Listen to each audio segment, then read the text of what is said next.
I was about 16 years old, and I heard that when you bring tzedakah into the Bab of a Rebbe, Reb Shea Rubenstein Zatzal, you can ask him to autograph a sefer like this. You have a beautiful keepsake item to keep forever. Not knowing whether it was true or not, I took the initiative of bringing a sefer called the Kedushas Sin, which was written by the Rebbe's father, but the Hagdama, the foreword, was written by Reb Shlomo himself.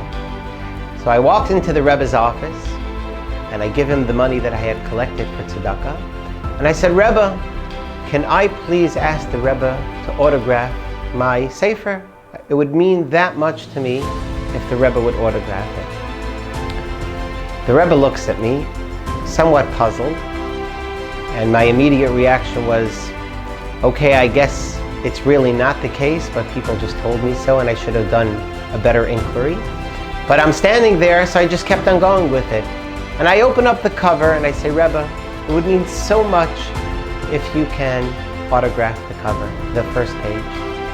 The Rebbe looks at me and says, but this is not my sefer. Usually when one purchases a sefer and opens the cover, they write their own name and perhaps their phone number in order to make sure that if it gets lost, it's returned.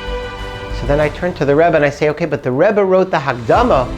Can you please autograph the Hagdama? And the Rebbe says, okay, if that means much to you, I'll autograph the Hagdama. Now the Rebbe must have been in his 80s already, and the Rebbe did something which I found to be extremely fascinating, which is what most people don't know about the Rebbe. The Rebbe took out a sheet of paper and 3 pens, and he wrote his name, and he tried writing his name on the piece of paper before he wrote it into the sefer.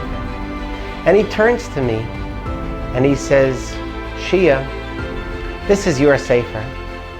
I'm more than happy to autograph it, but I don't want to ruin your sefer by writing the autograph incorrectly, by writing my name incorrectly. So I'm going to try a few times with a few pens on this piece of paper, and then he autographed my sefer.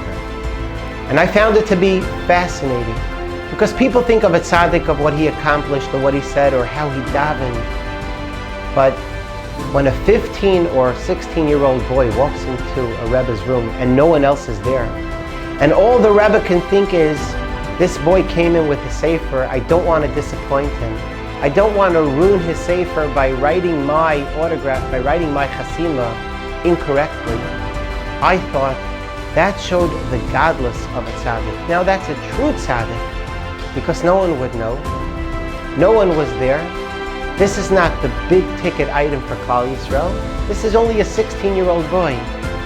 But he thought of every little detail for a 16-year-old boy. Yehei Zichru Baruch.